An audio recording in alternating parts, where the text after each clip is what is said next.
Welcome to KPL academy. మన objective previous questions video సిరీస్లో భాగంగా మనం పాలిటీ సబ్జెక్ట్లో ప్రస్తుతం క్లాస్ 3 అంటే థర్డ్ క్లాస్ కంటిన్యూషన్ క్లాస్. ఈరోజు ఫస్ట్ బిట్ ఏంటంటే రాజ్యాంగంలో 344 నిబంధన ప్రకారం మొదటి అధికార భాషా సంఘం ఎప్పుడు ఏర్పడింది? అసలు అధికార భాషా సంఘాన్ని ఏర్పాటు చేసేది ఎవరంటే రాష్ట్రపతి.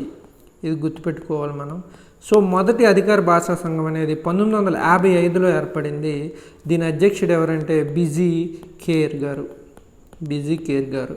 సో ఆన్సర్ వచ్చేసరికి 1955. నెక్స్ట్, పంచాయతీరాజ్ సంస్థలకు ప్రత్యక్ష ఎన్నికలు జరపాలని ఏ కమిటీ చెప్పింది? పంచాయతీరాజ్ సంస్థలకు వచ్చేసరికి ప్రత్యక్ష ఎన్నికలు జరపాలని చెప్పిన కమిటీ అశోక్ మెహతా కమిటీ అండి. ఇది చాలా చాలా ఇంపార్టెంట్.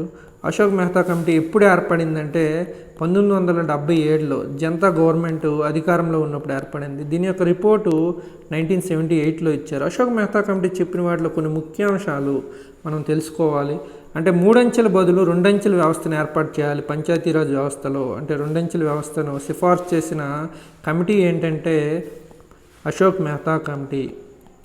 ఇది మనం కంపల్సరీ గుర్తుపెట్టుకోవాలి. ఇది దాంతోపాటు ఇంకా ఏం చెప్పారంటే రాజకీయ పార్టీలు పంచాయతీరాజ్ వ్యవస్థలు, అంటే ఇప్పుడు పంచాయతీ ఎలక్షన్లో రాజకీయ పార్టీలు డైరెక్ట్గా పోటీ చేయవు కదా, అట్లా కాకుండా రాజకీయ పార్టీలే డైరెక్ట్గా పోటీ చేయాలి పంచాయతీ ఎలక్షన్లో, అంటే ప్రత్యక్షంగా పాల్గొనాలి అని చెప్పింది. ఈ రెండు చాలా చాలా ఇంపార్టెంట్. 2 అంచెల వ్యవస్థ అనేది చాలా చాలా ఇంపార్టెంట్. అశోక్ మెహతా కమిటీ ఇది 1977లో ఫామ్ అయింది. నెక్స్ట్ క్వశ్చన్ వచ్చేసరికి పంచాయతీరాజ్ వ్యవస్థను అమలు చేసిన మొదటి రాష్ట్రం రాజస్థాన్. ఇది చాలా చాలా ఇంపార్టెంట్. సెకండ్ వచ్చేసరికి మన రాష్ట్రమే ఆంధ్రప్రదేశ్. సెకండ్ మన రాష్ట్రం అమలు చేస్తే మొదట రాజస్థాన్ అమలు చేసింది. రాష్ట్ర విధానసభలో ప్రతిపక్ష హోదా పొందడానికి ప్రతిపక్ష పార్టీ ఎన్ని స్థానాలు గెలవాలి అంటే మినిమం 10% గెలవాలండి. లాస్ట్ టైం ఎలక్షన్స్లో కాంగ్రెస్ పార్టీకి అందుకే సెంట్రల్లో ప్రతిపక్ష హోదా రాలేదు. అప్పుడు అంటే 540 సీట్లకు గాను వాళ్ళకి లెస్ దాన్ 50 సీట్స్ వచ్చాయి అనుకుంటా 2014లో. సో వాళ్ళకి అప్పుడు ప్రతిపక్ష హోదా కూడా రాలేదు. సో ప్రతిపక్ష హోదా పొందాలి అంటే మొత్తం సీట్లలో మినిమం 10% అయినా రావాలి, అప్పుడే ప్రతిపక్ష హోదా వస్తుంది. క్రింది వాటిలో ఏ రిపోర్ట్ పార్లమెంట్ ముందు ప్రవేశపెట్టాల్సిన అవసరం లేదు? అంటే సిఏజీ రిపోర్ట్, యూపీఎస్సీ రిపోర్ట్, జాతీయ షెడ్యూల్ కులాల అంటే ఎస్సీ కమిషన్ రిపోర్ట్. ఈ 3 కూడా పార్లమెంట్ ముందు, అంటే ఇవి రాష్ట్రపతి పార్లమెంట్ ముందు ప్రవేశపెడతాడండి.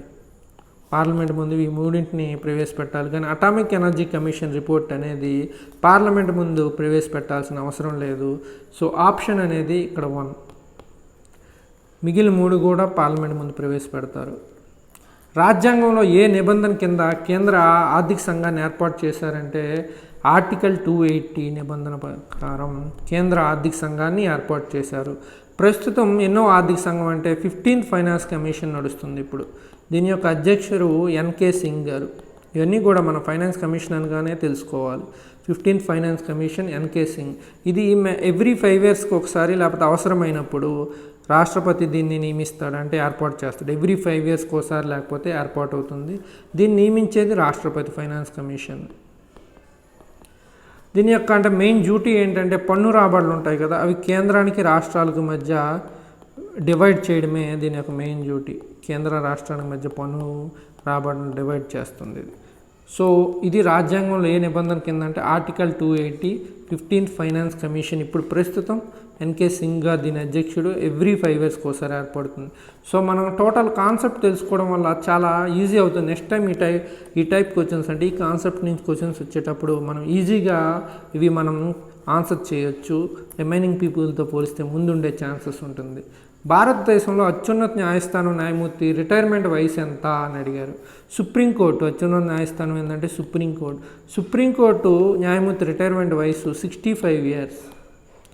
సుప్రీంకోర్టు న్యాయమూర్తిని అంటే 65 years. అదే హైకోర్టు అయితే 62 years. హైకోర్టుకు వచ్చేసరికి 62 years. So answer 65 years.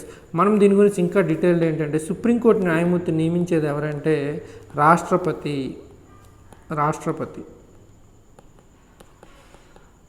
Maximum supreme court న్యాయమూర్తుల స్ట్రెంత్ ఎంత ఇప్పుడు ప్రస్తుతం అంటే 34, కానీ ప్రస్తుతం ఉన్నది 27 మంది. ఇది కంపల్సరీ చాలా చాలా ఇంపార్టెంట్. మ్యాక్స్ స్ట్రెంత్ 24, కానీ ప్రస్తుతం ఉన్నది 27, అంటే రిటైర్మెంట్లు అయిపోవడం వల్ల ప్రజెంట్ ఉన్న సుప్రీంకోర్టు న్యాయమూర్తులు 27 మంది. ప్రస్తుత సుప్రీంకోర్టు న్యాయమూర్తి 48వ ప్రధాన న్యాయమూర్తి మన ఎన్వి రమణ గారు ఎంపికయ్యారండి. సిజేఐగా ఎన్వి రమణ గారు, మన ఆంధ్రప్రదేశ్కి సంబంధించిన ఎన్వి రమణ గారు ఎంపికయ్యారు. మనం దీని గురించి ఆల్రెడీ చెప్పుకున్నాం కూడా. 48th ఇతను CJI, chief justice of India, CJI. So supreme court యొక్క రిటైర్మెంట్ వయసు 65 years. ఇతను నియమించేది రాష్ట్రపతి. ఇప్పుడు మ్యాక్స్ స్ట్రెంత్ 34 అయితే 27 members ఉన్నారు. అతి తక్కువ కాలం పనిచేసిన లోక్సభ ఎన్నోదంటే 12వ లోక్సభ. అతి తక్కువ కాలం పనిచేసింది 12వ లోక్సభ. ఈ లోక్సభ పీరియడ్ ఏంటంటే 10th March 1998 to 26 April 99 వరకు అండి. జస్ట్ 13 months మ్యాక్సిమం, 13 months మాత్రమే ఇది వర్క్ చేసింది. మొదటి రాజ్యాంగ సవరణలో ఏ అంశం లేదు. రాజ్యాంగ సవరణ అంటే కాన్స్టిట్యూషనల్ అమెండ్మెంట్స్.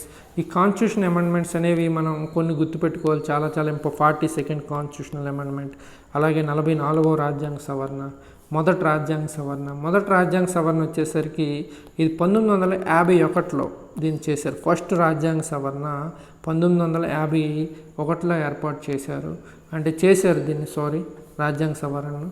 సో ఫస్ట్ రాజ్యాంగ సవరణలో ఏమేమి ఉన్నాయంటే సామాజికంగా ఆర్థికంగా వెనుకబడిన కులాల కోసం ప్రత్యేక నిబంధనలు. సామాజికంగా ఆర్థికంగా వెనుకబడిన కులాల కోసం ప్రత్యేక నిబంధనలు మొదటి రాజ్యాంగ సవరణ ద్వారా చేసింది. దాంతోపాటు భూ సంస్కరణలు, ఇతర అంటే జమీందారి సంబంధించిన చట్టాలకి సంబంధించిన సవరణ కూడా చేశారు. అంటే 9th షెడ్యూల్కి సంబంధించిన సవరణలను కూడా మొదటి రాజ్యాంగ సవరణలో చేశారు. అలాగే వాక్ స్వాతంత్రం మరియు భావ ప్రకటన స్వేచ్ఛపై రిస్ట్రిక్షన్స్ అంటే నియంత్రణలు. వాక్ స్వాతంత్రం, భావ ప్రకటనపై నియంత్రణలు. అలాగే రాజ్యం యొక్క వాణిజ్యానికి సంబంధించి అంటే వాణిజ్యంలో ఏవైనా జాతీయకరణం చేయడం, వాణిజ్యానికి సంబంధించి జాతీయకరణ, ఇటువంటి అంశాలపైన, ఈ 4 అంశాలపైన మొదటి రాజ్యాంగ సవరణ జరిగింది. సామాజికంగా ఆర్థికంగా వెనుకబడిన కులాలకు, వెనుకబడిన క్యాస్ట్లకి ప్రత్యేక గుర్తు అంటే నిబంధనలు, వాళ్ళకి రిజర్వేషన్లు కల్పించడం, ఇటువంటి అంశాలు. అలాగే భూ సంస్కరణలు, ఇది 9th షెడ్యూల్. వాక్ స్వాతంత్రం, భావ ప్రకటనకి పరిమితులు విధించడం, వాణిజ్యం సంబంధించి రాజ్యం యొక్క వాణిజ్యం అంటే కొన్ని బ్యాంకుల జాతీయకరణ, ఇట్లాంటి అంశాలు కూడా ఫస్ట్ రాజ్యాంగ సవరణ ద్వారా చేశారు. ఇది 1951లో చేశారు, ఫస్ట్ కాన్స్టిట్యూషనల్ అమెండ్మెంట్ రాజ్యాంగ సవరణ. నెక్స్ట్ వచ్చేసరికి ఈ భాగంలో నిబంధనలకు లోబడి వ్యాపార, వాణిజ్య, ఇతర సంబంధాలకు గాను భారత భూభాగంలో పూర్తి స్వేచ్ఛ ఉంటుంది. అంటే భారత భూభాగంలో వాణిజ్య వ్యాపారం అంటే ఇప్పుడు స్టేట్స్ మధ్య ఎటువంటి బౌండరీస్ ఉండకూడదు అని చెప్పే ఆర్టికల్. వాణిజ్యం, ట్రేడ్ విషయంలో స్టేట్స్ మధ్య, రాష్ట్రాల మధ్య ఎటువంటి బౌండరీస్ కూడా ఉండకూడదు అని చెప్పే ఆర్టికల్ ఏంటి అంటే ఇది చాలా ఇంపార్టెంట్. ఇది ఆర్టికల్ 301, అంతర్రాష్ట్ర వ్యాపారం మరియు వాణిజ్యం. ఆర్టికల్ 301 రాజ్యాంగంలో 13వ పార్ట్లో 13th భాగంలో 301 నుంచి 307 ఈ 7 ఆర్టికల్స్ కూడా అంతర్రాష్ట్ర వ్యాపారం మరియు వాణిజ్యం గురించి చెప్తాయండి. 13th పార్ట్ అంటే 13వ భాగంలో ఆర్టికల్ 301 నుంచి 307కి సంబంధించి. సో 301 ప్రకటన ఏంటంటే భారత భూభాగం మొత్తంలో అంటే స్వేచ్ఛ రవాణా వాణిజ్యం అంటే స్టేట్స్ మధ్య బౌండరీస్ ఉండకూడదు, స్టేట్స్ మధ్య నో బౌండరీస్ వాణిజ్యం విషయంలో అనేది ఆర్టికల్ 301 చెప్తుంది. దేశంలో వ్యాపార, వాణిజ్య స్వేచ్ఛ ప్రవాహానికి రాష్ట్ర సరిహద్దుల రూపంలో ఎటువంటి ఆటంకాలు ఉండకూడదని ఆర్టికల్ 301 చెప్తుంది. అంతర్రాష్ట్ర వాణిజ్యం, వ్యాపారం గురించి ఆర్టికల్ 301 నుంచి 307 వరకు. ఇది ఎక్కడున్నాయంటే రాజ్యాంగంలో 13వ భాగం 13th పార్ట్లో. ఏ కేసు సందర్భంలో కులం వెనుకబాటుతనానికి కారణంగా తీసుకోవచ్చని సుప్రీంకోర్టు చెప్పింది. ఇది ఇందిరా సహానీ కేసులో అండి. ఇది మనం ఇప్పుడు మరాఠా రిజర్వేషన్లకు సంబంధించి కేసులో కూడా దీన్నే డిస్కస్ చేశారు. మొన్న చెప్పిన కరెంట్ అఫైర్స్ వీడియోస్లో కూడా ఇది చెప్పాం. ఈ ఇందిరా సహానీ కేసు ఏంటంటే సోషల్లీ అండ్ ఎకనామికల్లీ బ్యాక్వర్డ్ క్యాస్ట్లకు సంబంధించి reservations, socially and economically backward caste వీళ్ళకి సంబంధించి రిజర్వేషన్లు అంటే దేశంలో మొత్తం రిజర్వేషన్లు 50% మించకూడదు. ఏ రాష్ట్రంలోనైనా కులాల ఆధారంగా ఇచ్చే రిజర్వేషన్ అంటే టోటల్ రిజర్వేషన్స్ అనేవి 50% మించకూడదు. సో ఈ రిజర్వేషన్లు ఏ ప్రాతిపదికన ఇచ్చారంటే socially and economically backward castes. So కులం వెనుకబాటుతనానికి కారణం తీసుకోవచ్చని. ఏ కేసు అంటే ఇదే ఇందిరా సహాని కేసే. దీని యొక్క తీర్పులే మన మరాఠా రిజర్వేషన్లు కొట్టివేయడానికి కూడా వాడారు, అంటే 50% రిజర్వేషన్లు దాటిపోతున్నాయనేసి. మొదటి లోక్సభ స్పీకర్ ఎవరంటే గణేష్ వాసుదేవ మౌలంకర్. గణేష్ వాసుదేవ్ మౌలంకర్ మొదట్లో లోక్సభ స్పీకర్. రాజ్యాంగంలోని ఏ నిబంధన కింద రాజ్యసభకు చైర్మన్ మరియు డిప్యూటీ చైర్మన్ ఉంటారు అనేది మనం తెలుసుకోవాలి. రాజ్యాంగంలో ఫిఫ్త్ పార్ట్లో పార్లమెంట్ గురించి ఆర్టికల్స్ అన్నీ ఉంటాయి. 5వ భాగంలో రాజ్యాంగం 5వ భాగంలో ఆర్టికల్ 79 నుంచి 122 వరకు పార్లమెంట్కి సంబంధించిన అన్ని ఆర్టికల్స్ కూడా ఈ మధ్యలోనే ఉంటాయి. 79 నుంచి 122. ఇది ఏ పార్ట్ అంటే 5th పార్ట్ ఇది. సో పార్లమెంట్లో 89th ఆర్టికల్ అనేది రాజ్యసభ చైర్మన్ మరియు డిప్యూటీ స్పీకర్ సంబంధించి వీళ్ళిద్దరి గురించి చెప్తుంది. ఆర్టికల్ 89 రాజ్యసభ చైర్మన్ మరియు డిప్యూటీ చైర్మన్ గురించి. అలాగే అంటే లోక్సభ స్పీకర్ డిప్యూటీ స్పీకర్ గురించి చెప్పే ఆర్టికల్ ఏదంటే article 93 Lok Sabha speaker deputy speaker గురించి చెప్తుంది. లోక్సభ స్పీకర్ మరియు డిప్యూటీ స్పీకర్ గురించి ఇది ఆర్టికల్ 93. అదే రాజ్యసభ అయితే article 89 Rajya Sabha chairman deputy chairman గురించి. ఈ ఆర్టికల్స్ కూడా మనం కొన్ని గుర్తుపెట్టుకోవాలి, కంపల్సరీ ఇంపార్టెంట్. అవి అడుగుతూనే ఉంటున్నాడు మన ఏపీపీఎస్సీలో. మనం చూస్తే ఇక్కడ క్లియర్గా అర్థమవుతుంది.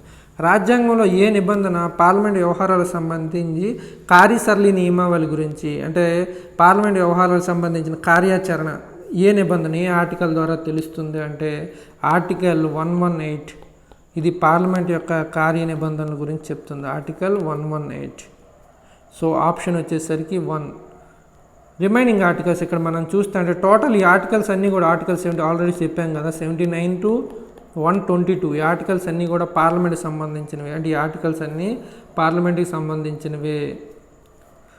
ఆర్టికల్ 92 ఏం చెప్తుందంటే తన తొలగింపు తీర్మానం పరిశీలన ఉన్నప్పుడు చైర్మన్ కానీ డిప్యూటీ చైర్మన్ కానీ సభ నిర్వహించకూడదు. 92 ఏం చెప్తుందంటే తన తొలగింపు తీర్మానం, తన పైన విధించిన అవిశ్వాస తీర్మానం లేదా తొలగింపు తీర్మానం అంటారు కదా, ఈ తీర్మానం వాళ్ళపై ఉన్నప్పుడు పరిశీలనలో ఉన్నప్పుడు చైర్మన్ కానీ డిప్యూటీ చైర్మన్ కానీ సభ నిర్వహించరాదు. డిప్యూటీ చైర్మన్ కానీ సభ నిర్వహించరాదు అని ఆర్టికల్ 92 చెప్తే ఆర్టికల్ 99 ఏం చెప్తుందంటే ఎంపీల ప్రమాణం గురించి, అంటే వాళ్ళ యొక్క ప్రమాణాల గురించి, వాళ్ళ చేత ప్రమాణం చేయిస్తారు కదా స్పీకర్లు, ఆ ప్రమాణాల గురించి ఆర్టికల్ 99 చెప్తుంది. ఇది ఇక్కడున్న ఆర్టికల్స్ గురించి.